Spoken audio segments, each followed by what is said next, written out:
Alrighty, so after the Batman, we decided Hmm. that we wanna just chillax, and by chillax, we're Yeah. gonna talk about some really dense shit. Yeah, we're gonna chill by talking about a guy who makes really weird movies, but at least Yeah, there's only seven of them, so you it ain't won't be lying, like dude. 15 Holy movies. cow, Darren, Yeah, Darren, it was a trip this Darren week. Aronofsky is one of those directors where, other than the concept of not I don't know, it's hard to explain, like the metaphors that he's going for, like how the themes, like how to compare it. But there's a through line where he likes to do, generally speaking, it's metaphorical movies, everything in a way. Hmm. But other than that, none of them feel the same in terms of like No. storylines. You know what I mean? Like, and I don't think he's made a single movie that is like another one. So Hmm. at the end of the day, you're going to get something different from this director. And he really, I mean, he's got a style, but his style really doesn't like throw itself in your face. So it's like you at some point you'll forget you're watching an Aronofsky movie, and I feel like that could be a good thing for some of the movies, and it also could be less memorable for some people for some of the movies. So I'm definitely interested in how this combo is going to go. Um, Hmm. you with the wrestling background, is The Wrestler the first of his that you'd seen, or would it be like one of his earlier films? It wasn't the first one that I saw. It was the first one I saw in the theater, Okay. because I know I did not see The Fountain in the theater, and I was kind of too young to see Requiem. I saw Requiem. I know I saw Requiem was the first one I saw because, around 2002 to 2006 was kind of my main, I call them my blockbuster years, when I was just plowing through Blockbuster Video, renting like everything, when I was really Yeah. starting my fandom, just going by myself once a week, renting like 7, 8 movies at a time and just plowing through stuff. So I know I rented Requiem at some point because I know I'd seen articles about it. I'd heard a lot of things about it. It was kind of a cult movie. So I saw that one first. I waited a couple of years before I saw it again, as most people do, because it's one of those movies that, you see it I and feel you're like for kind of most like, people, a couple years is oh, still all too right. soon. A Yeah, yeah, couple. right. It's like, yeah, I don't need to experience that It again for didn't a take you while. 10 I'm years good. to watch that again? You're weird. I know the next time I watched it was when I actually bought the movie. It was funny. Whatever DVD I bought it on, one of the bonus features was Pi, just the entire movie of Pi as a bonus feature. It was like, oh, here's his first movie, That's like as a bonus, if you want to watch little it. fun fact on my criterion for The Killing. His Yeah. first movie's on there. Um, Hmm. oh my god, I forgot the title of it right now because it's one of those whatever. But anyway, it's Yeah. the boxing movie. But it's Hmm. funny where you said that because it's like sometimes that happens where it's like, hey, the odds of you watching this other movie are really low. So Right. here's it for free. Just get the Here name it out there. is. And now it's like, Pi you can go watch on YouTube for free. He like uploaded it years ago and just, yeah, it's got a couple ads or whatever. But apparently I saw some trivia where he was like one of the first guys to put one of his movies just up on a streaming service for free, putting that movie up there, which I understand because, it was a movie He's an that's not going to artist. Yeah. be like a big revenue generator. So, it's not going to be that big deal, but, he wants to put it out there. So that's cool. Yeah. But Requiem was definitely my first experience with it, and like I said, Wrestler was my first theatrical experience. But I would imagine it was probably the same for a lot of people because that's probably, we'll get into it later, but his most streamlined movie, his most kind of mainstream.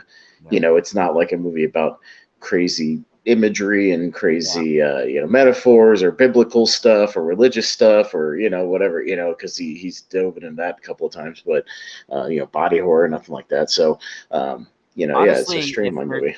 I bet you there's people that are like new to the community, or even like people who are not like big in movie trivia, where they'll be like they know the name of Darren Aronofsky because of like whatever, like the recent Mother, Black Swan, maybe even Hmm. Requiem, but they're like Darren Aronofsky did that. Like I said, that's one of those where it's like it doesn't Hmm. really stylistically doesn't pop. You know what I mean? Like not in a Hmm. bad way. It's just in terms of like a stamp of like a director's like style, where like Wes Anderson, Nolan, Tarantino, et cetera, where it's like, oh yeah, that is him. And I feel like that's more of the story where he's like, hey, I have a story to tell. I'm gonna tell it my way. I'm not gonna tell it in the Hmm. mainstream way, but it's still more like you said, more of a mainstream story. So yeah, it's probably the more well known of them all. Well, Oh maybe yeah. Requiem too as the drug movie, but and Hmm. Mother as the as whatever. As the infamous whatever mother is, yeah, we'll talk about it. Um. Yeah.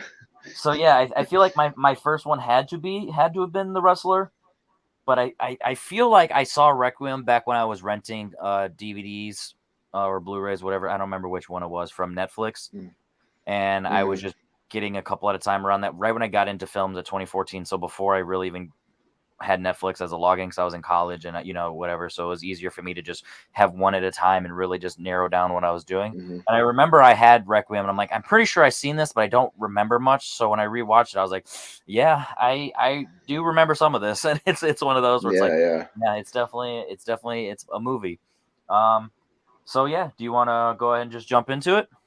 Yeah, let's jump into it, man. Because there's only 7 movies, so it shouldn't take too long. And yeah, I think it'll be a nice little discussion, and we'll see kind of where our heads go as far as Aronofsky goes. So, yeah, do you want Absolutely. to go first, or do you want me to Yeah. go first? So my number seven, I will start off by saying I like all of his movies. I only have um a couple top tier movies, like quote unquote favorites, but Hmm. I don't dislike any of his movies. So because I respect his style and his approach for it, and they're not boring. Like because the way the metaphor, if that's something you'll learn about me in just general is I love metaphorical movies because it at least makes me think and it sticks with me Hmm. by the end of it. You know what I mean? Like a great example. Like I know I'm getting into it a little bit, but like a great example was Annihilation, where it's one of those movies where it's Mm, it's telling a story. So at first I was like, I don't know how I feel about that, but it just stuck with me. So Darren right. Aronofsky is one of those where all of his movies do that. So my number seven, it's a good movie. It's a 3-star movie. It does exactly what it needs to do, and it's his first one. It's a Pie. Yeah, It's same. We can talk about it because it's my number 7 too. It's kind of yeah, like a it's following situation with Nolan, so I think we'll kind exactly. of talk There's about that. nothing Yeah. necessarily bad about the movies. The Mm-mm. performances are good. I love the concept of like the paranoia and like everything that's going on. It's it comes off like a weird detective movie, like kind of like Zodiac, where he's like it's just a guy trying to figure out all this stuff, and it's Yeah, like yeah, yeah. so it's only like what 80 minutes, 90 minutes, so it's already Hmm. better than Zodiac. I might even rank it higher. No, I'm just kidding. I'm just kidding. But it's just a Yeah. movie that it's just fun. Like I love the sense of the paranoia, and it's like it really gets into like, hey, I'm onto something, but also like, are you weird? Are you crazy? Like it teeters the line of never fully, showing its hand of like, what's really going on, uncovering the story, and like it's similar to like a lot of these types of movies where they come out early in the days. Like the acting's fine. Like I don't think anything stands out like, ugh, that was like bone cringing, acting, but like it's fine. It's one of those where it's like, I'm not gonna throw it on to watch it, but like if for some reason someone like I have a friend who's new into film and they want to like watch a quote unquote art film, this would be a fine one because it's short, it's to the point, and it's interesting. What are your thoughts? Yeah, yeah, no, I'm right there with you.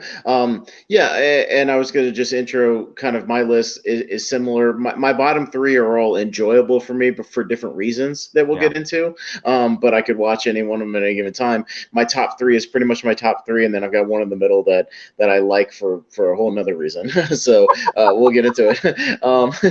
But yeah, but Pie. I mean, it's not something I'm going to go back to a lot, but I tell you what movie it is better than. It's a better version of the number 23, that Jim Carrey movie, as far as like somebody being obsessed with numbers. Because I watched that movie recently, and that movie's terrible. This is a better that's version of funny. that, and even Aronofsky on a shoestring budget doing something like this. But you could see if you. It's interesting how I said this got paired with Requiem on the DVD because you can actually see if you watch them back to back. If you watch Pie and then watch Requiem, he uses a lot of the same filming techniques and a Yeah, lot of the same themes in both of the movies. So you see there's a couple of like running chase sequences where he's got like the POV camera out in front of the guy, like that stuff that he would use obviously in Requiem, to a greater degree. He's got all these themes of obsession and addiction that you would get kind of in Requiem right yeah, afterwards. And again, much like Nolan, you can see all the little templates of where he's going with later movies that he would kind of perfect.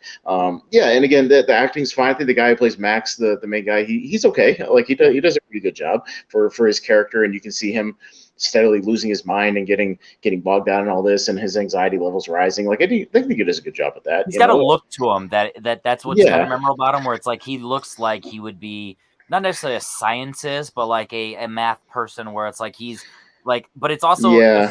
there's something unhinged about him. He's got like one of like, I don't want to compare him to Anthony Perkins like acting wise, but a look to Anthony Perkins where he looks normal, Hmm. but also like if you really look, like maybe something's off about him. Like, you know what I mean? It's one of those where it's like I feel like either Aronofsky purposely did it because like a lot of his casting choices is great, you know what I mean, in terms Hmm. of like what he's going for. So either Aronofsky got lucky, or I feel like he was, really picking this person's, because I feel like that is, why we're just getting into the general talk of Aronofsky. I feel like that is the best thing Aronofsky can do, is his casting is really good, and Yeah. regardless of if you like the characters, you're supposed to like the characters. If you know anything about the characters, or if you're learning about the characters, like they do exactly what they're supposed to do story wise. You know what I mean? So, and this is it's a start off, and that doesn't happen very often. Where it's like as much praise as we gave Following for being a shoestring budget and all that stuff. It's like the main people, they're just like, yeah, they're kind of throwaway. But like this one kind of really fits. I mean, I guess the villain, he kind of fit because he had that creepy look to him too. But like not both of them. Whereas this guy, he just has that look where it's like you kind of rooting for him, but you're also like, I don't know. Like it's one of those where it's like it's just a fun one.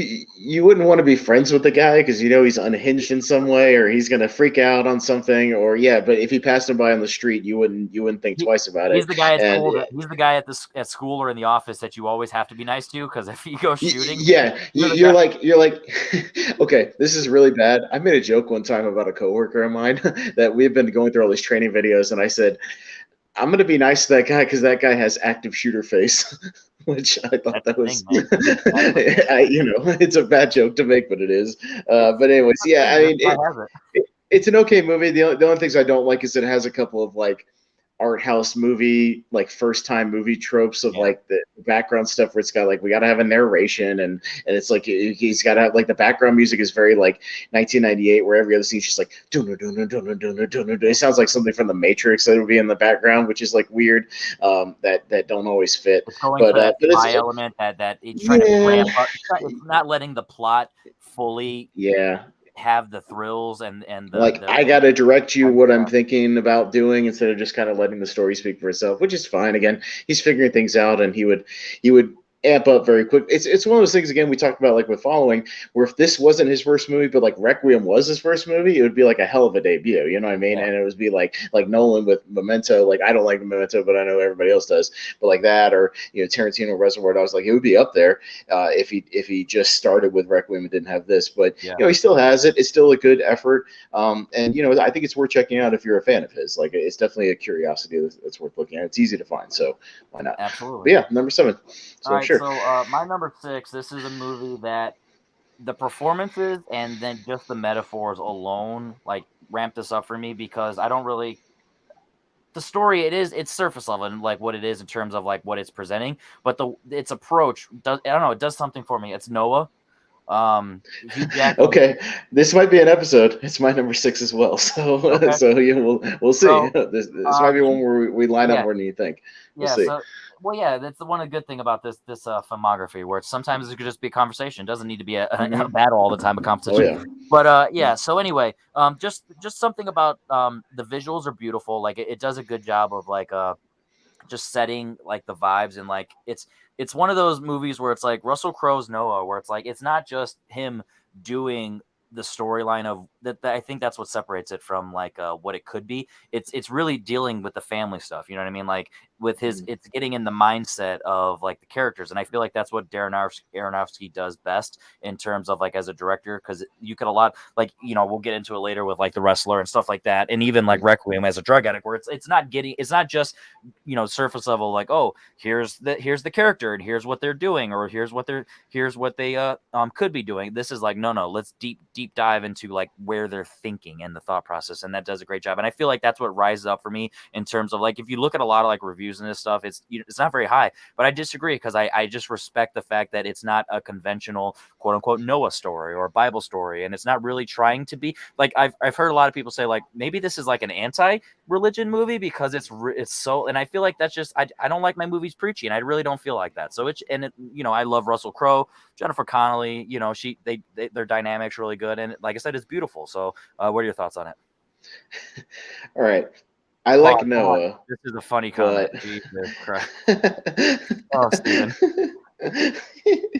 I know it's a horrible joke to make, but it was a term that I heard a lot in these training videos I've been watching at my work. So I used it one time and it stuck with me. Anyways, I like Noah, but for a completely different reason. This is like a guilty pleasure bad movie. Like I kind of get enjoyment out of it, despite how kind of terrible I think this movie is, actually. Okay. Because I was watching it this past weekend, and I was like, okay, I know I saw it in the theater, and I was like, what is, like, this is not good, but like I'm not bored, but like it's Exactly. not good. And then I rewatched it and I was like, no, I think that was pretty right on. This movie's kind of bad, but it's over the top entertaining kind of bad. And I Yeah, can see this being like laughably bad. I could make a drinking game out of this movie. It's like, that's fair. you know, I mean, 15 minutes in the movie when we're watching Noah like have arguments with rock monsters. I'm like, what are we doing in this movie, bro? Like, what is Exactly. going on? I was like, Metaphor, Aronofsky, baby. you're a weirdo. And you got Ray Winstone just being out of his mind in this movie, just like, him and his goons like throwing babies around and like eating animals just raw, and like, the anarchy breaking out in their little camp. We'll And see more of you that know later. Don't worry. yeah, and his one of his kids like running after to like grab a woman and be like, "You're gonna be my wife. Let's go. I'm gonna save you." And she gets caught in a bear trap and dies. It's just like, what are we doing in this movie? Like, That there's sounds things like that my just don't dating go life. anywhere. Yeah, I mean, I found myself just being like, what? Like every decision was just baffling, but I was engrossed in what was happening. And then Noah turns into a homicidal maniac who's gonna stab these two babies when they come out of the womb. Like, Oh yeah. what is going on in this movie? Sacrifice. Like, and dude was hiding Ray Winstone for 9 months or whatever on this boat, and no, he never found him. Like, what is going on in this movie? This movie's terrible, but it's fun. Like, I kind of enjoyed it for what it was.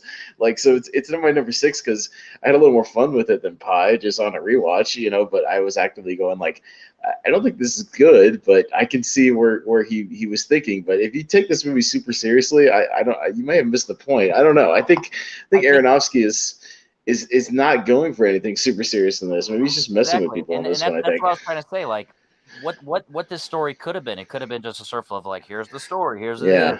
It's got the, like I said, it's got the family elements to it that like in the middle or in the beginning or whatever, where it leads up to it, and then once it gets wild, like that's why I love Darren Aronofsky's style, where it's like he's going to tell his story, but he's going to tell it his way because Right.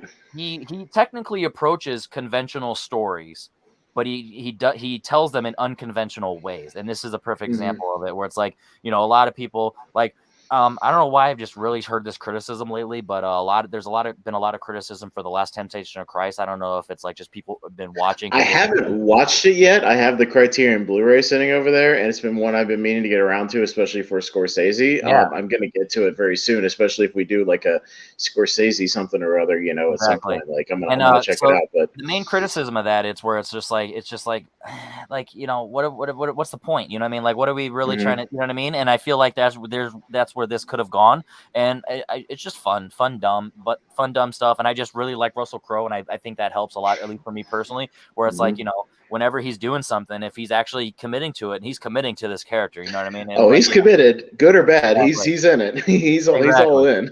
So Yeah. I got no issues. I mean, I got no like real issues. Like it's no, get nitpick and whatever and like Yeah, yeah, whatever. yeah. But so that is my number six. I'm actually gonna jump over and let you do your number five because I don't know if we'll Okay. do the same We thing. might have the same number five too. We'll see. My number five is a movie I'm drawn to watch every 2 or 3 years because it's beautiful, and I'm always seeking to kind of We're not the same. understand what's going on with it. But yeah, it's The Fountain. The Fountain is my number five. Yeah, that's So not the same.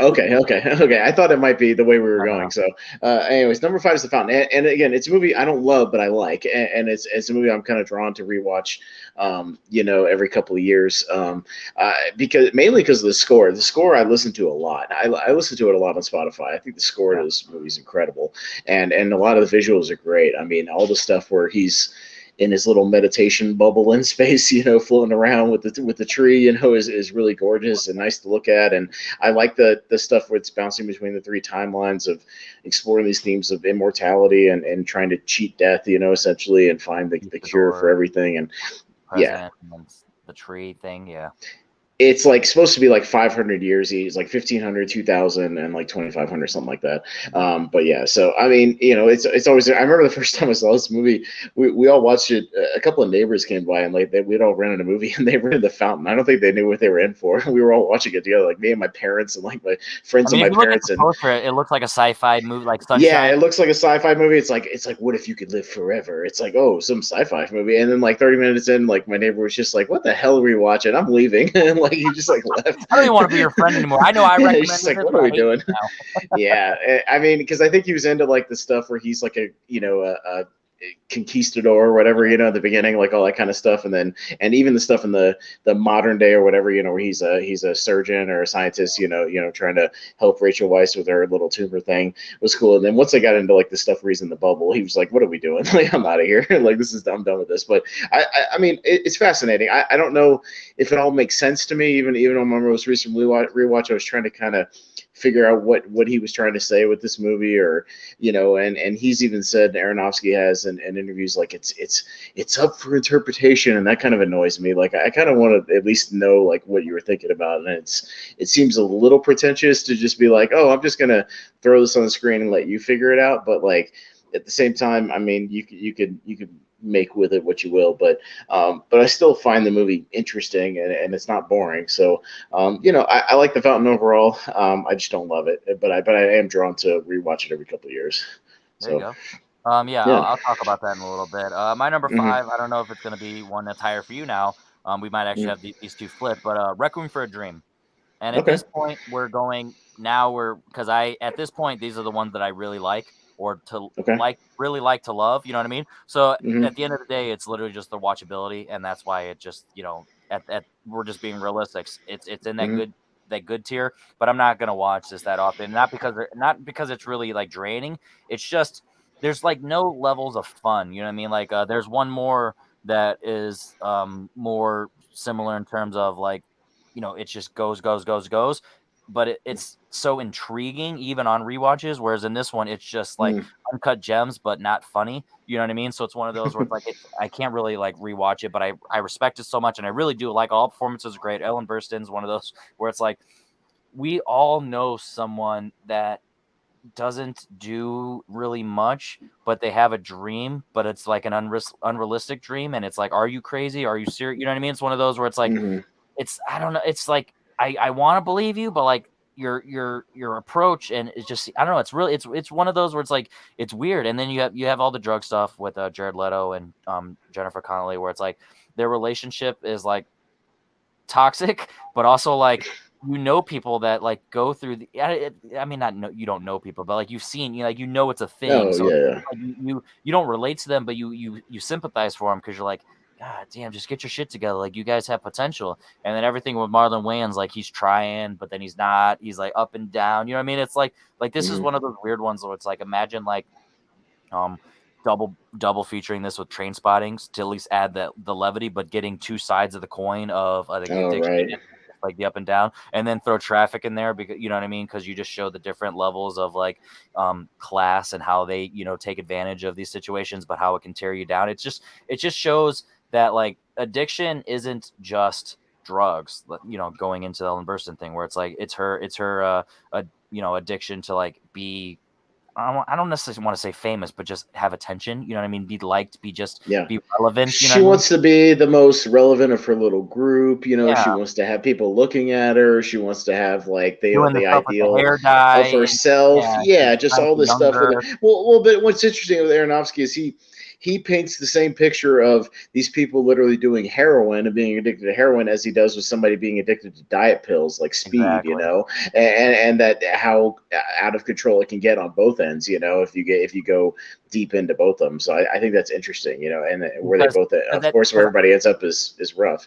because I think that the reason that I respect it the most is because you could go into the addiction lane of like, hey, these guys are just trash, or they go into the gutter. But it's like at the end of the day, addiction is addiction, regardless. Like a Mm-hmm. lot of people, it's one of those things nowadays where it's like, caffeine, where it's like you're addicted to caffeine and blah blah blah. You're like, oh, it's not the same as drugs. You're like, no, it's an addiction is an addiction. So it's like Mm-hmm. it may like you may go down different paths in your addiction, and you may technically have different health results because of it. But at the end of the day, mentally, it affects you in a way where it's like if someone else doesn't have that addiction, they're just not going to understand. So putting it on a similar like wavelength in terms of like storytelling, I respect that because at the end of the day, one addiction, because how you're going to like handle someone with addiction, you need to have it on the same level as the other addictions that are like thrown in your face for society, where it's like Mm-hmm. even if it's just an addiction to like be liked and all that stuff, or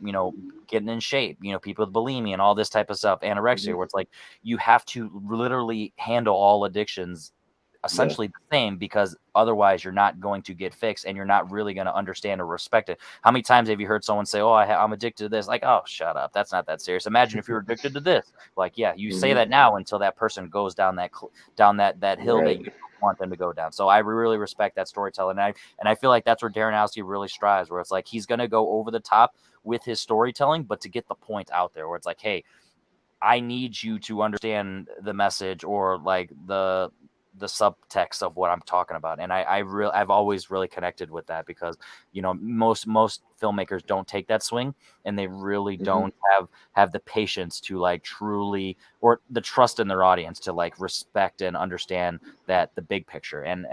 So like I said, this really just ranks in terms of just watchability, nothing negative. Like I don't have a bad time when I watch it in terms of like from a film fan, but it's just not fun. But yeah, that's the only knock. So it's a 5-star. I mean, it's at number 5 for me. Where is your 5 or 4? Okay, yeah, because 5 was the fountain for me. Number 4 was Mother. That's my 3, so we can talk about it at the same time. Yeah, with an exclamation mark, because you have to say it like that. Mother, yes. Should we? Should we give a little bit behind the scenes of when I actually watched this a few weeks ago for the first time? Because you've seen this movie a couple of times, and you've talked about it here and there in our little chats.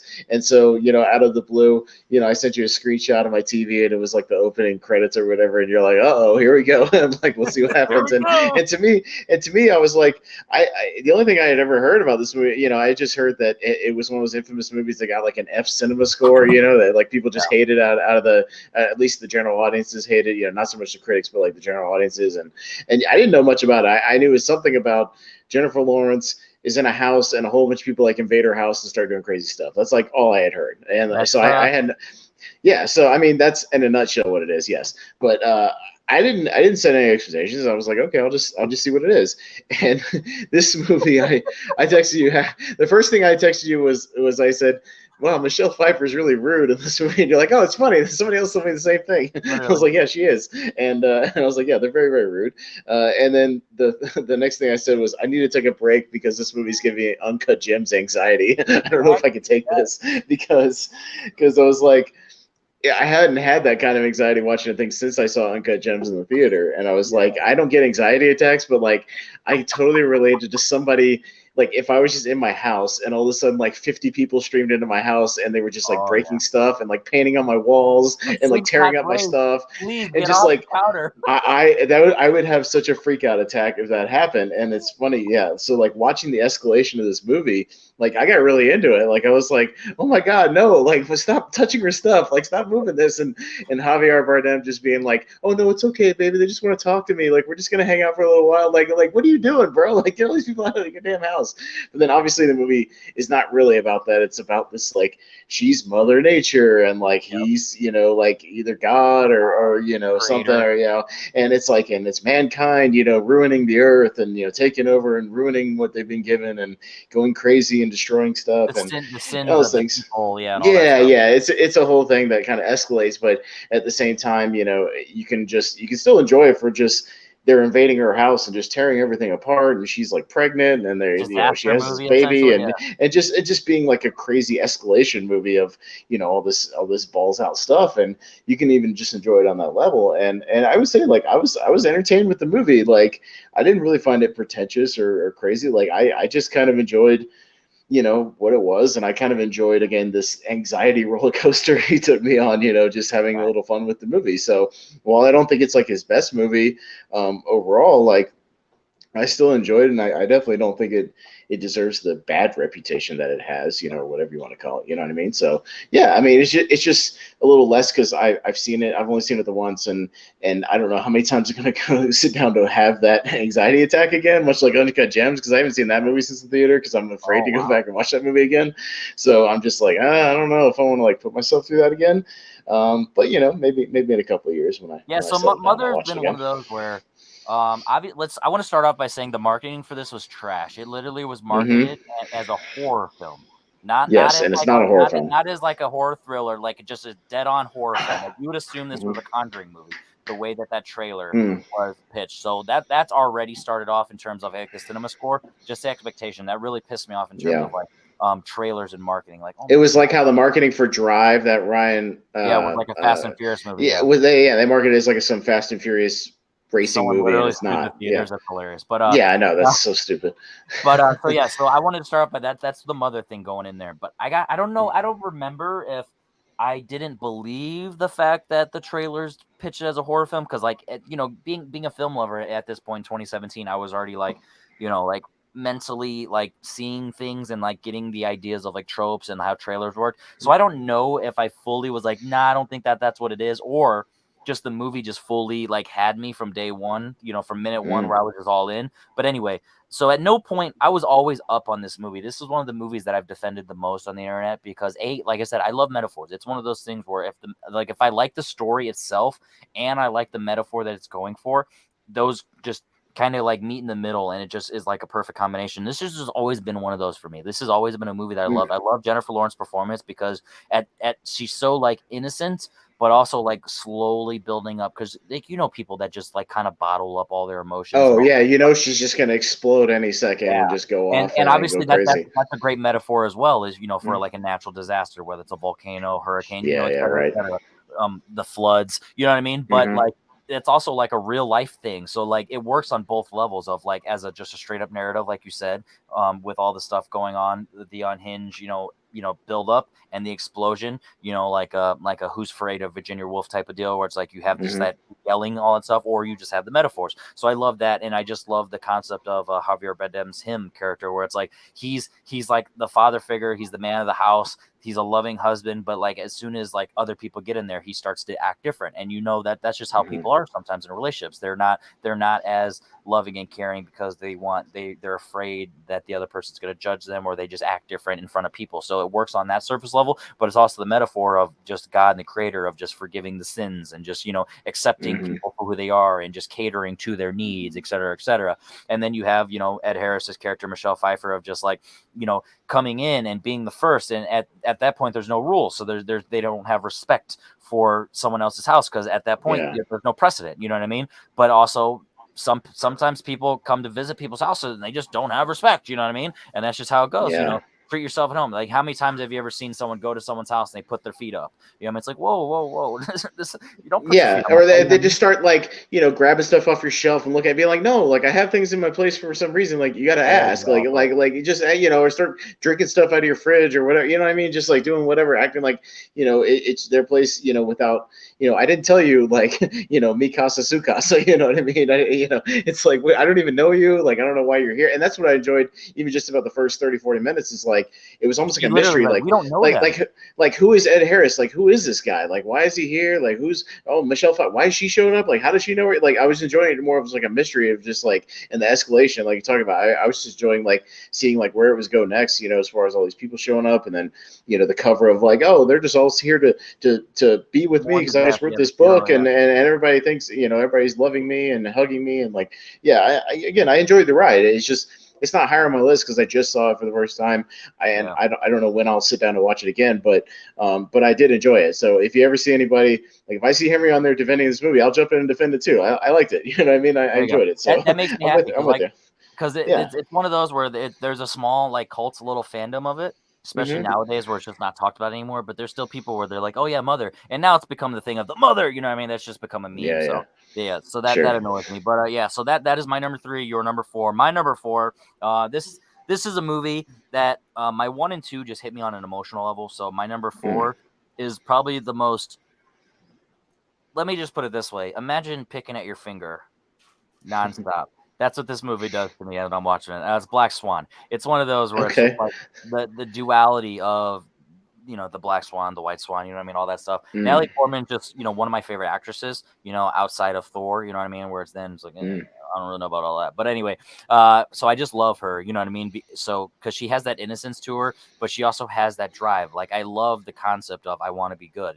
It's this one of those weird like double features with like Whiplash, where it's just like having Mm. someone Yeah. wanting to be the best and be great, and just It's perfection, the obsession yeah, with perfection and being and perfect. just the way that Yeah. Darren Aronofsky sets a lot of these shots, like it's just beautifully shot and it's framed. It's like who would have ever thought that the Swan Lake, the movie about Swan Lake, essentially would be this invigorating. It would have me really just this engrossed in just like the world, and like it made me not interested in ballet in a sense, but like interested in watching a movie technically about ballet. Like Black Swan and Phantom Thread are two movies where it's like on paper I would never in a million years even consider watching them just based on the material, because that's just not for me. But the way that they're filmed, because it's not necessarily about the ballet, that's just in the backdrop. It's about the obsession, the her relationship with her mother, which I always forget her mother. I know she's a famous actress, but Oh no, Barbara I Hershey. recognize her too, and I forgot to Yeah, to look her up. Barbara Yeah, Hershey. Barbara Hershey. You know what I mean? So it's like that relationship where it's like she's that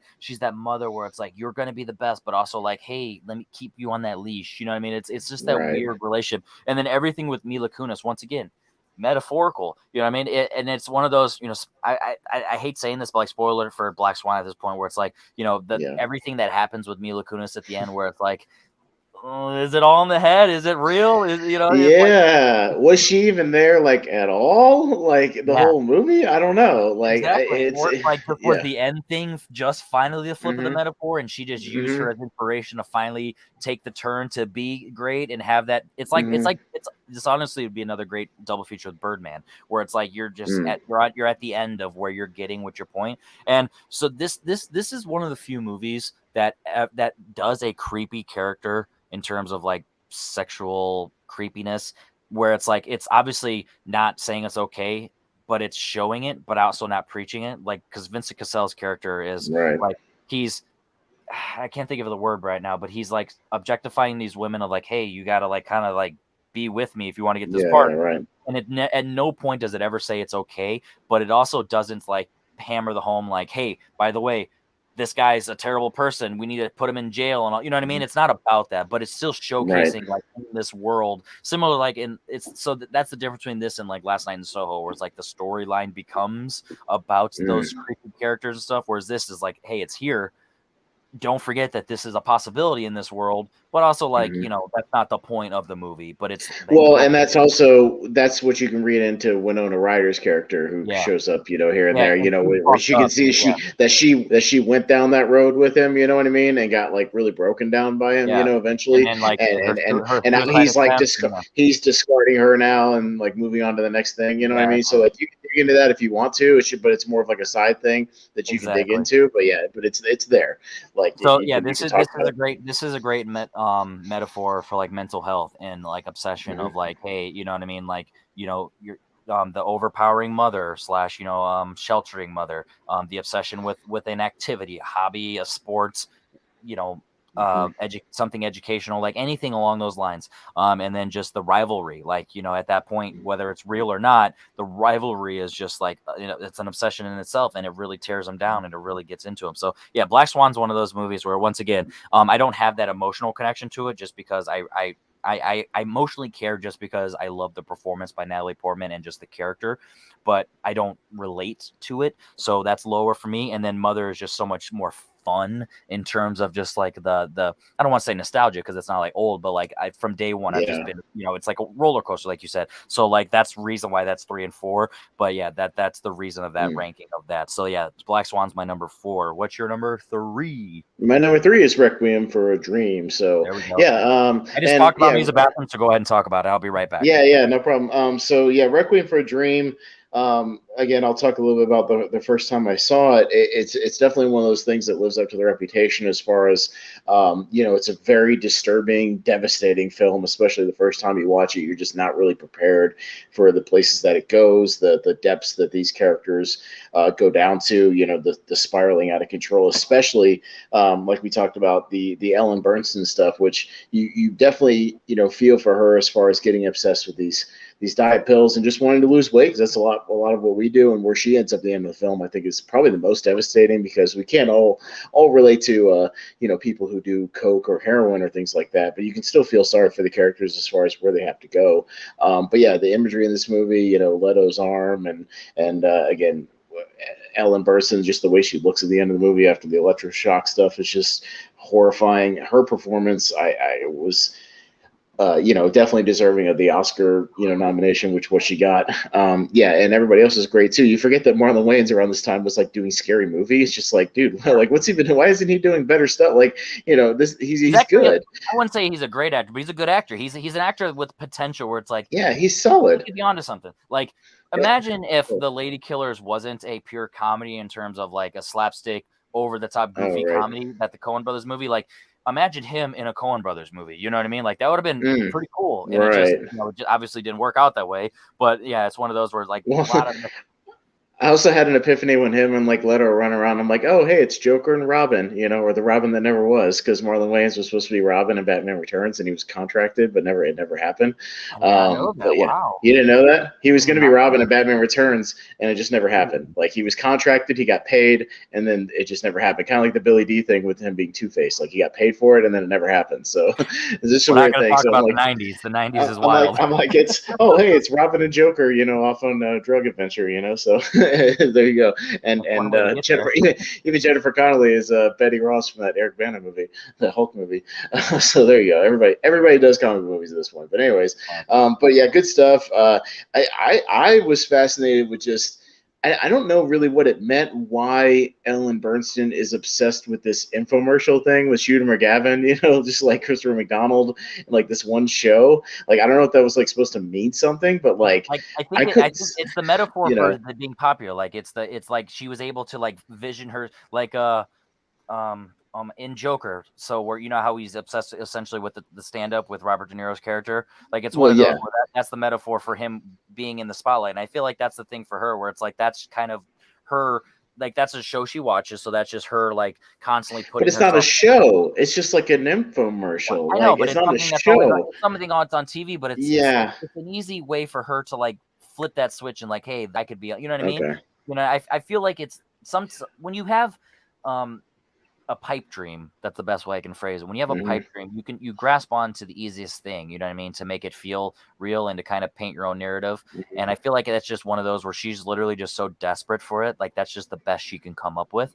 and she just rolls with it. You know what I mean? Like it's just like similar to like the pills where it's like I want to go fast, I want to get Yeah. these results fast, I want to lose the weight fast, and I feel like that's just her easiest way to like get there. And it's just it's not a great plan obviously, but yeah, it's Mm-hmm.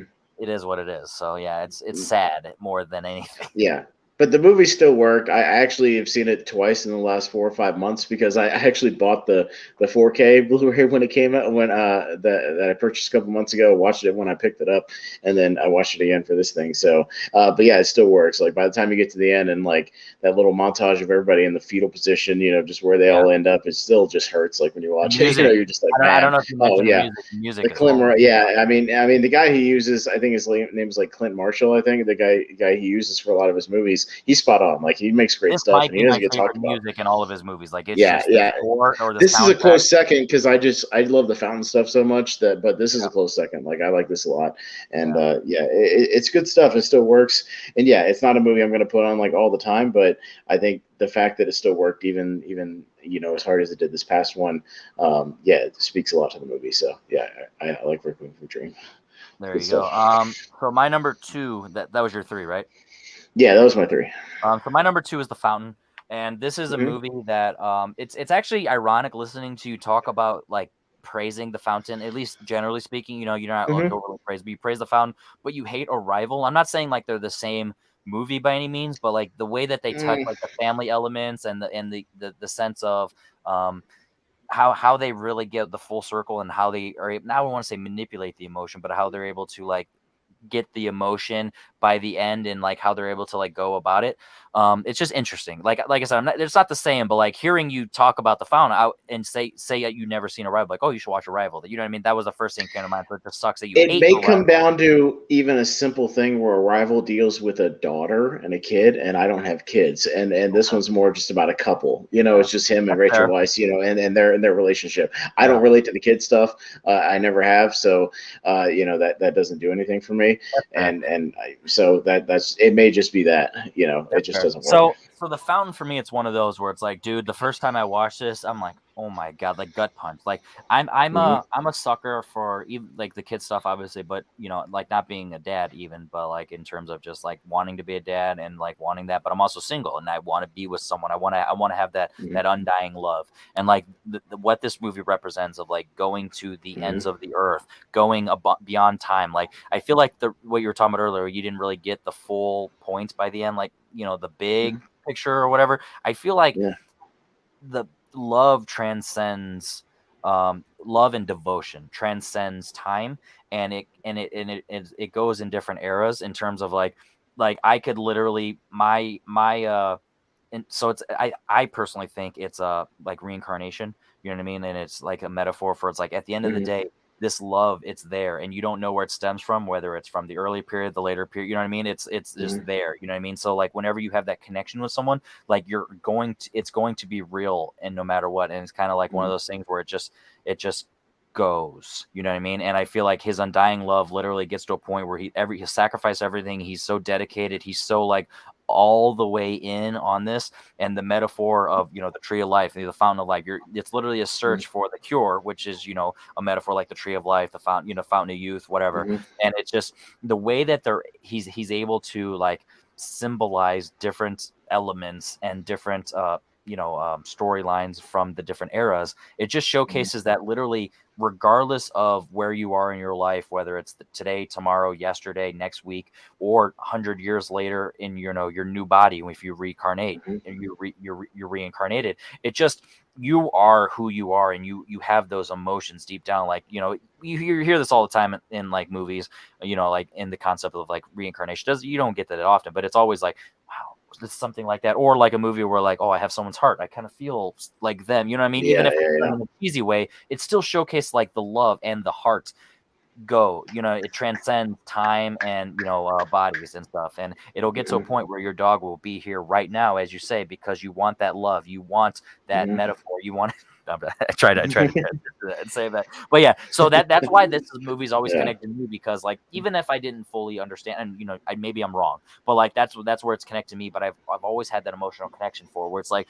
Mother I've loved the longest. I've only seen The Fountain twice, but this is a Hmm. movie that's like, I swear to God, if I watch this, I say two times by the time I do my next top 100. Not only will it probably be in my top 100, but it might be high up. Like the way that I let movies, they need to Hmm. be 100% quotable and good, or they need to hit me like a brick wall. And this movie has always just hit me. Hmm. Like this movie and Finding Neverland are like two movies where it's like, I like on paper I don't really care about like this plot stuff, like all the conquistador Hmm. stuff, the stuff in the bubble. Like normally that will be weird because of the emotional element. It like hits me. So it's one of those where it's like this movie just, yeah. And Hugh Jackman, obviously, he's a baller.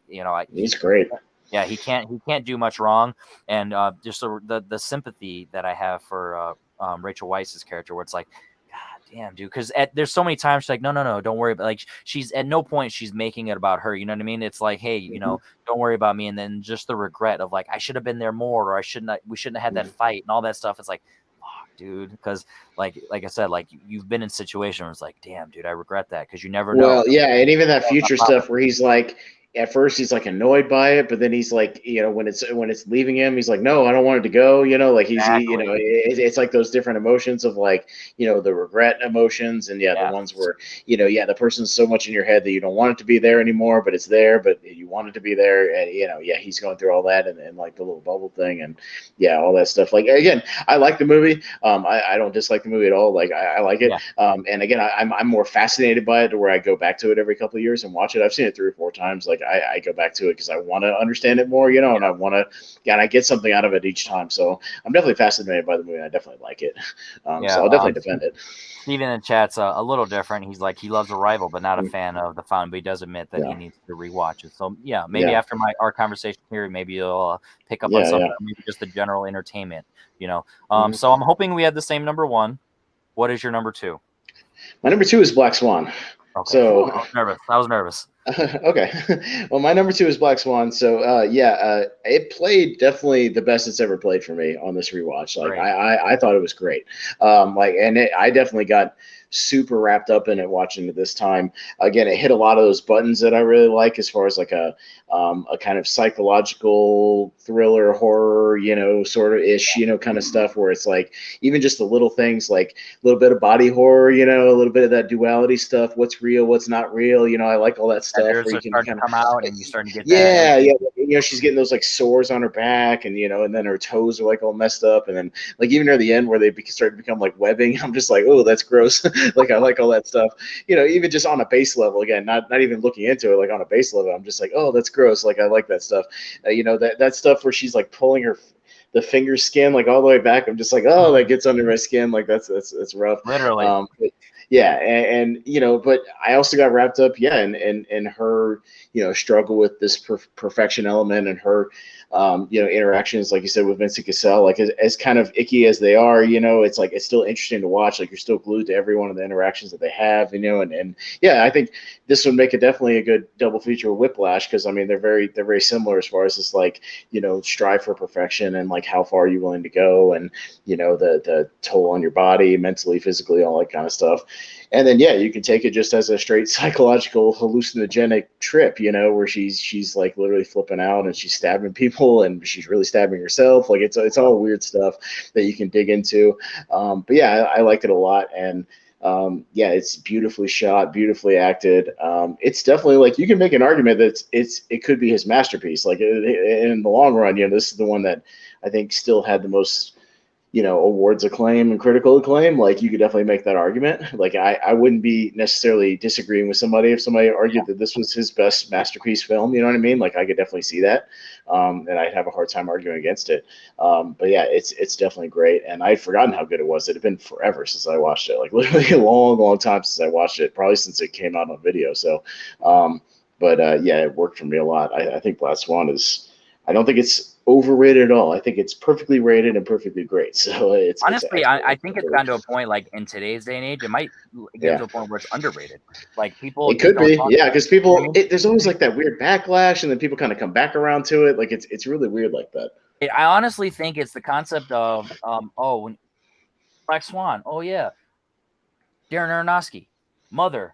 Oh, I hate Black Swan. You know what I mean? It's like I feel like it's Yeah, the yeah, yeah. mother, like the general population just is down on Mother. So like they're at this point, Well, if it's it's not, Mother and Noah to a degree as well. Like yeah, people thought he was on like a slide since Black Swan, okay, even though I would somewhat disagree. Like I'm not big on Noah, as you saw from my rankings, but like I like Mother, so it's whatever. But I think Black Swan was probably the pinnacle of his popularity, unless he does another one that just absolutely knocks it out of the park. Like I would say it was kind of the height of Aronofsky's power. I would definitely say, yeah. with all the Oscar stuff and everything. Yeah, I mean, but it still works, and it still holds up. If you haven't gone back to it in a while, I would definitely encourage it, because yeah, it still works. Like it played beautifully this time. Like for And me, I feel like I got so sucked up. it's just overshadowed by, in the same year you have Social Network and Inception, where it's just like people are like, Yeah, oh yeah, I just I'd rather talk about those movies from 2010, because that's just how people's minds work. Where it's like, oh, just like the 2007 talk, where it's like, oh yeah, it's There Will Be Blood in No Country, so like now there's a cult for Zodiac, because there's like, oh, nothing else. I want to talk Yeah, about 2007 movies, or I want to all of a sudden I want to praise Assassination of Jesse James. It's like that's just how people work in their mind, where it's like you can only have a couple favorites of that year and that's it. So yeah, Black Swan's fantastic. If you haven't rewatched, I highly recommend it. It's not as fun as Mother is for me, like I said, just in that that weird way. But yeah, it's high up there well, for me it as was well a as good number year two. for those movies, the Best Picture movies. I like pretty much all of them. I mean, real quick, so King's Speech, which I like, I like 127, it too, yeah. which I like. Black Swan is great. The Fighter is great. Inception is great. The Kids Are Alright, I haven't seen, so I couldn't comment on that one. But The Social Network is awesome. Yep. Toy Story 3 is great. True Grit, I love, and Winter's Bone is great too. So like, those are all great movies. So that was a good 2010 year. low. I feel like that's an That underrated was year, because loaded. people think it's Yeah. top heavy, but yeah, I think it's good. And Mhm. Black Swan at that point got into the just the Yeah. whatever. So yeah, guess what? We have the same number one. Is it both the wrestler? It It sure is is. The Wrestler. Let's All go. right. All Um, right. Yeah. so just a little backstory for me. because we all know your backstory generally, with the refereeing stuff and just being Uh-huh. associated with the wrestling world. But for me, Right. I grew up a wrestling fan in terms of like watching WWF, SmackDown, WWE. Mhm. A little bit of WCW is one of those where it's like it just wasn't my favorite, but it's like always on. So like But sometimes, you grew up in like Monday Night Wars, yeah, Attitude Era, kind of era, exactly. things like Like that. Okay. it's like growing up with like a Degeneration X and like the concept of just all the characters and just the hype for it. Hmm. So the wrestler just in and of itself, where it's like, it just brings me back to the nostalgia for all that stuff, for like being a wrestling fan. But also just the way that it approaches this of it's not a wrestling movie. It's a movie Mm. about a down and out guy who is just on the Happens down. to be a wrestler. He just Yeah. like literally wrestling is the Hmm. backdrop while still being a heavy Hmm. plot point in terms of like motivation and character arcs and stuff. And like, so for me, like I'll always have nostalgia for him. Like, hey, if I'm ever down on it, like if I'm ever doing my list and I haven't rewatched Wrestler in a while, Hmm. when I'm watching, I'm like, no, I still have that nostalgia for Wrestler. So it never drops too low, even if I hadn't seen it in a while. Hmm. Like it's always going to be there because that nostalgia. And Mickey Rourke, like this is one of the best just performances of all time. Like this is just one of those things where it's like even if he peaked and like nothing else that he's ever done before or after reached that, that's fine. If you can only have this one, I am totally cool with Hmm. that. It's one of those where it's like he is Randy the Ram Robinson, right? Yeah, Robinson, yeah, yeah. I haven't said it out loud and so loud. No, it's because I wanted to say Robin because I wanted He's to the like, oh, Ram, man. He's the I Ram know his Jam. name You is know what I mean? Robin. Yeah. People call me Randy. Yeah, yeah. But yeah, so it's one of those where it's like he will always be that, Ram Jam. And one of my favorite scenes that's like underrated is like when he gets the kid next door. He's like, "Hey, you want to play video games?" And they're Oh, playing. And then after the oh, first game, he kicks his Nintendo. ass and he's up on his high. He's like, "Oh yeah." He's like, "You want to play? You want to get another ass from?" He's like, "Nah, I gotta go, dude." He's Nah. like, "Oh, all right." And he's just so fucking bummed out that a 12-year-old is like, "I can't even hang out with you anymore. Like, you're lucky you got this one." You know what I mean? It's just Right. like, dude, he's gotten to a point where he's so desperate that he's trying to hang out with kids, and not in a creepy way, just like he's got nothing else. He's lonely. You know what I mean? And everything Mhm. with his daughter stuff. Evan Rachel Wood, she's fantastic. Of just like not like it's just being overshadowed. You know what I mean? Like there's professional athletes at all time where it's like they're just at higher their powers and they're just athletes, actors, doctors. Like that's just a thing where it's just like if you don't show your kid love, they might resent you for it. And this just really doesn't shy away from that. And it's beautiful but saddening. It's heart wrenching. You know what I mean? It's like this movie's got everything, but it's also fun. There's funny moments like when he walks in on his boss and he's watching porn. He's like, "We're gonna try that Oh, again. You gonna jeez. knock?" You know what I mean? God. Yeah, you working at a store. I'm sure you've walked Right. it up your guy. His character pisses me off for a whole other reason. Again, as somebody who's been in the wrestling business for 15 years, he represents that typical Hanging out like with guys in out, tights out again. of touch, or yeah, just like you need the weekend off to go sit on dudes' faces. Like I want to smack that guy in the mouth. Like when I see that look in Mickey Rourke's face, I'm just like, I totally get that because I've dealt with that shit before too. Where it's like, oh, so you're in the ring with the oily guys with the speedos on. It's like, okay, if you want to look at it that way, I look at it more as an alternate form of entertainment of these guys putting on a show for you, and beating the shit out of each other for your entertainment. But that's fine if you want to put it that way. You can put it that way. But he kind of represents like that section of the people, you know what I mean? Who's like the ignorant people who don't know any better, those types. So yeah, I definitely related to that. Yeah, I mean, I just on a technical aspect, all the actual wrestling matches that are done in here are very well done. And I can tell you that from somebody who's been in the ring, you know what I mean? Like right there. They're very well staged, well choreographed. It's very realistic. The guy he has the death match with, I've said it before, that he has like the staple gun match and Talking the about your glass and all that. BFF. That's my boy. That's my boy Necro Busher, who I have footage of him tossing me over the ropes, like through a table and stuff. Like I've been in the ring with that dude, so like I like that dude a lot, and that's representative of his character or whatever. It's very accurate, and but yeah, all those different styles of matches and the types of crowds and Would the you venues that they consider the work and all filmmaking stuff. guerrilla filmmaking, where it's kind of like fly on the wall? Like it's hard to tell because it's action, so you're kind of like in on the action, but You're also in not. there. It's hard. It's hard to describe like how the filmmaking is. It's so unique. You know what I mean? It's like It's unique, but at the same time, I think if you had to film a wrestling match, which again, there's not many great wrestling movies, so I have to give this movie a props. You know what I mean? Most professional wrestling movies are pretty garbage, like they're not good.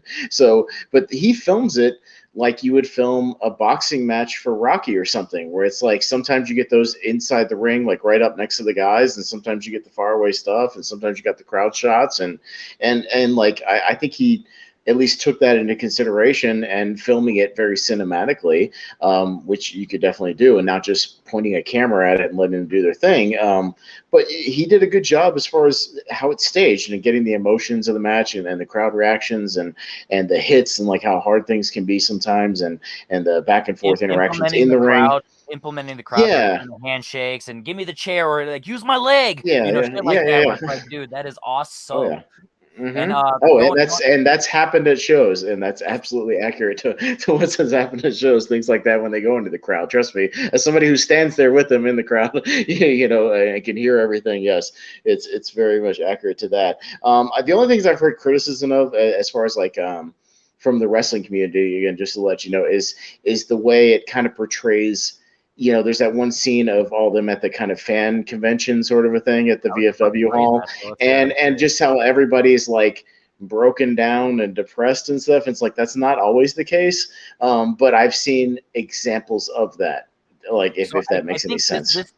This is kind of what I was talking about earlier with the over exaggerated metaphor, Mm-hmm. where it's like, yeah, it's not always like this, but to really hammer home his specific scenario, Oh, no, of course, surround him with it. And I feel like, Mm-hmm. because like when him being the badass, the guy pumping steroids, working Yeah, out, yeah. going to strip clubs, feeling like the man, when he's around his people, quote unquote, the guys Mm-hmm. that's inviting him to a convention, essentially. It's not like all conventions like this. It's just the ones he's being invited to. And I feel like that's the point. So like the guys he's around is the guys, missing a leg, guys pissing in a catheter, you know what I mean? The guys sleeping, Mm-hmm. you know what I mean? The guys that's just zoned out. And I feel like that's the situation where it's not saying all conventions are like this. It's just saying the ones that he is being invited to. And that's a fucking bummer, because this guy, is the man. And then, are you a firefighter? You know what I mean? Jesus Christ. So yeah, so I was actually about to praise that, because I'm pretty sure we talked about this when we did my top 64 on tournament fights. That's the only really time I think we've actually got to talk about this movie. But yeah, this movie just rocks, dude. And it's not even just about wrestling nostalgia. Just the wrestling nostalgia just amplifies how awesome this movie is, because it gets the message, the fandom of it. And it's also, so this movie is similar to like Glengarry Glen Ross for me, of just the working man, where it's like it doesn't necessarily need to specifically be wrestling, just like in Glengarry, and it doesn't need to be insurance. But like at some point you are going to be at that midlife crisis of like, dude, I don't want to do this every fucking day of the rest of my life. This is all I got. So like the scene when he finally gets promoted to deli counter, and he that walk where he, in his mind, he's waiting to go through the little thing, and it's like pumping himself up. If you actually listen to the background, all you hear is you know what I mean? And then in perfect editing when he goes in and it's just silent, and it just cuts to the regular thing. And then obviously, similar to the guerrilla warfare, how that's really him serving all the deli stuff to real life customers. Like that's not bad acting. That's just real. Like that's just him just interacting with just the regular. And as somebody who also works at a grocery store, so I can relate to two things in this movie, because we have a deli counter at our thing. If I had rather a nice big breast. Well, and just that one customer that I know because it was guerrilla filmmaking, like. That's how that lady is. A little bit, a little less, a little more, a little less. Oh my god! I've had customers like that. I will rip your head off. Like, oh my god, it's so accurate. But yeah, it's accurate because it's real life. But yeah, it's just good stuff here. And we didn't even mention Marissa Tomei. Like, she's great. Her she's chemistry great for with 2 reasons only. No, I'm just kidding. No. Her performance is what we're talking about, people. Her performance is excellent. No, but I mean, one thing I wanted to touch on is that, she's seen, it's the duality of Mickey Rourke as this professional wrestler, again, from outside kind of people who don't understand it, they look at somebody who's a wrestler and be like, why would you be a wrestler? Like, what's the deal with wrestling? Like, I don't understand this. And the same way that some people would look at strippers and exotic dancers and be like, why would you do that in the first place? Like, why? Like, that's demeaning. That's degrading. Like, yeah. And it's just like, so she kind of can relate to him because they're both kind of looked down upon as far as like for regular society, quote unquote. It's like but you do what you got to do to make a living, and it's like, or you do what you do, and so I think by the end she kind of understands that, like, that's where he's coming from too. He's not just trying to he's not looking down upon her. He sees her on the same level as far as like, I understand where you're coming from, like what you got to do to survive, like all that kind of stuff. Like I And get it. honestly, the relationship of them is beautiful because it obviously they have an attraction because obviously she's Mm, she treats him more than just a customer, quote unquote, and obviously he's yeah, got a crush on her. But like when they start to actually get together because she gives him a chance because obviously she has to break down that wall because obviously she's yeah, traumatized, and that's one of those things where it's like show don't tell. Like it shows that she's traumatized and it's obvious that she's got a mm, wall, but that's why she connects to him, like you said, as she kind of like doesn't know why, but like that's one of those things. But their relationship stems off as like a friendship, so it doesn't feel like, oh, guy gets girl at the end, regardless of whether he lives or yeah, not, yeah. which is ambiguous, and I love that. But it's one of those where it's like, they have a real friendship, so it's like at the end of the day when she finally accepts him, she finally goes to the match because she's like, no, this is where I belong. It really if you feel it, because at that point it's Hmm. not like, oh, it's just a sexual thing or it's just a looks only type of thing. It's genuine, real. Like at that point she realized like, wow, this was all this bullshit I've been through and all these guys and all these assholes and all this stuff. This guy was a real one. And she runs to him but it didn't feel cheesy because it felt earned.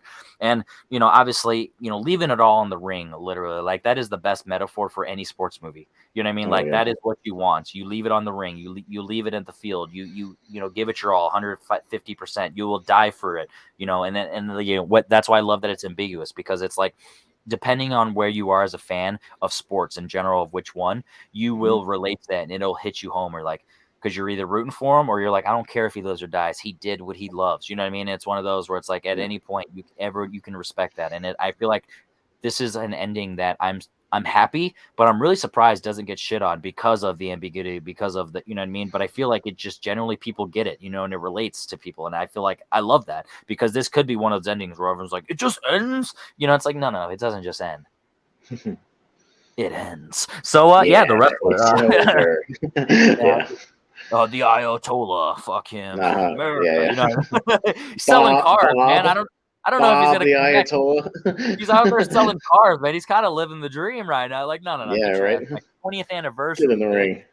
Yeah, we're doing this. But yeah, so the wrestler, hands down, it wasn't even nothing against any of the other movies. Just wrestlers, just been in my top 100 for years upon years upon years. So there's just been no doubt about it. But Darren Aronofsky, like I said, we just talked about these movies, and I don't feel like we repeated ourselves in any of the way we describe Mm, these movies. I mean, and that's awesome. So yeah. we started off strong, then it got a little rocky in the middle. So number 7 was easy. Pie. We agreed it's his first. 6 was Noah because we matched on that one too. So there you Yeah, go. that's that. Easy peasy. I brought this one down. Requiem for a Dream. Brought it down just a hair. Um, Mother ended up being number 4. I brought up The Fountain. Okay. You brought up Black Swan, and then And then obviously we matched on The the wrestler. So Wrestler. there you Yeah, go. number 1. So that is our Darren Mhm. Aronofsky ranked.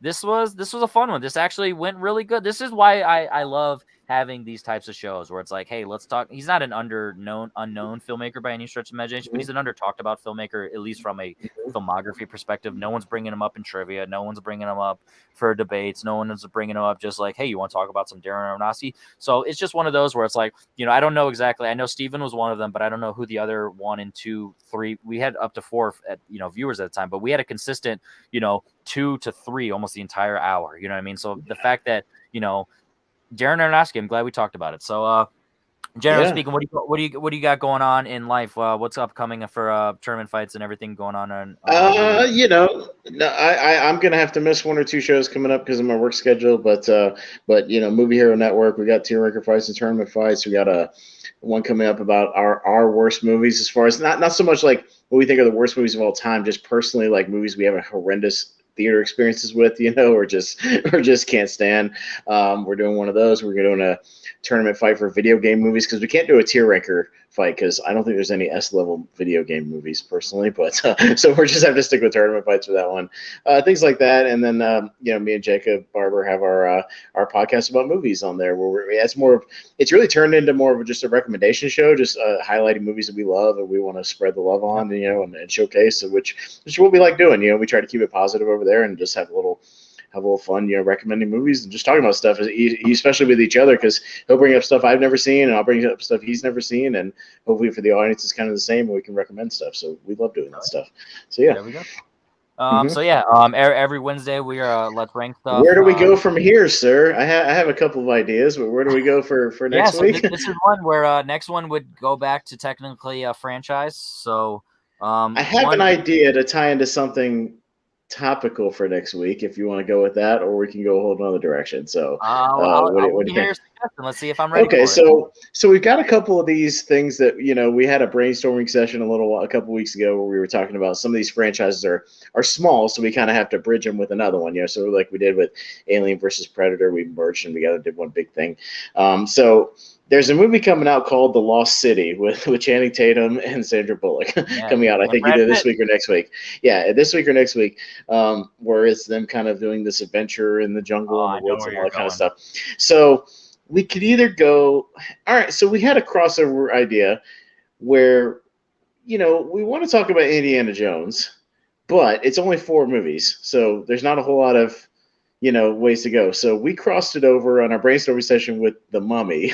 So Yep. should we do our Indie versus Mummy and have a little Uh, fun with some adventure, let's do it. and different things? Because even the Mummy, the second one kind of dives into some jungle stuff. You got some deserts, you got even a little Jet Li thrown in there in that one. You got some Tom Cruise, and then you got the Indie movie. So because it would be the 4 Indie movies plus the 3 Brendan Fraser mummies and then the Tom Cruise one. We'll throw that one in there. So Then you we'll got see 8. how that lands. Well, that's But actually that's good because I still haven't watched Kingdom of the Crystal Skull, so it finally gives okay. me a reason to rip that Band-Aid off. I haven't seen Yeah. Scorpion King and Mummy Returns.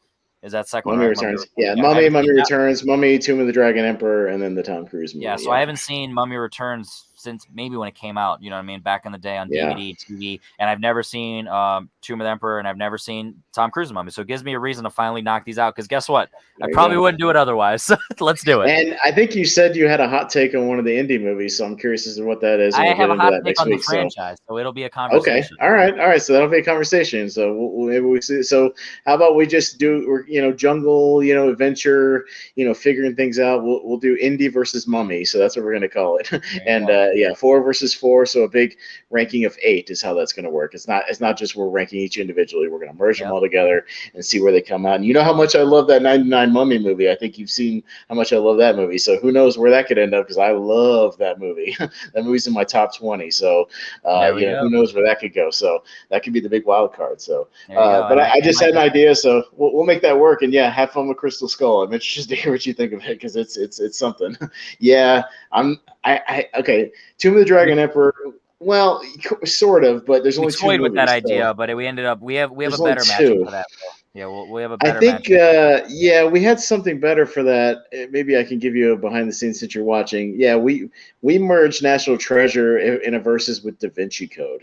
Yeah, So when we eventually get National Treasure, it's more of going to be the National Treasure versus historical Da adventure. Vinci. Yeah, historical back in the day, figuring out puzzles sort of thing. Yeah, I think Indy and Mummy are more of adventure, globe trotting kind of stuff. like you So, said, out but yeah, in the but yeah, desert and Tomb of the out. Dragon Emperor, Stephen, is one I have not seen since the theater. I remember having a negative reaction to it, so I haven't seen it since then. So I'm going to go back to it this week and watch it. Yeah, I haven't seen that in a minute, and I've got the Blu-ray sitting over there for the Tom Cruise one, so we'll see. Yeah, Because I you actually do. haven't seen it actually. I skipped it in the theater, so I'm going to plunk down and watch it. So you're And doing see okay, that, Mike. yeah, see that Dark Universe logo, for what could have been that never was. They had the Well, logo ready and we're the lucky. universe ready and everything. At least for me, Mummy Returns is on HBO Max, and Tomb of the Dragon Emperor is on Hulu. So the only one I'll have to There rent you go. is Tom Cruise's Mummy. So I don't even have to spend money, Well, and I own 90 the first Mummy, and I own all of the Indiana Jones. So boom, this is gonna be an nice. easy one. Let's knock that out. Well, and you know what? I'm gonna break out. I just got my 4K steel books of Indiana Jones, my box set, so I may even break those out just to see how they look on 4K and knock and check Just it that just out. So gives that'll you a be reason to nice. watch them again. You know what? Why the hell not? Let me break open that packaging and watch them again. Why not? Because I love those movies too. So And I will agree that I will watch them again too for my own personal reasons that we'll get into. okay. So with that said, All right. Fair enough.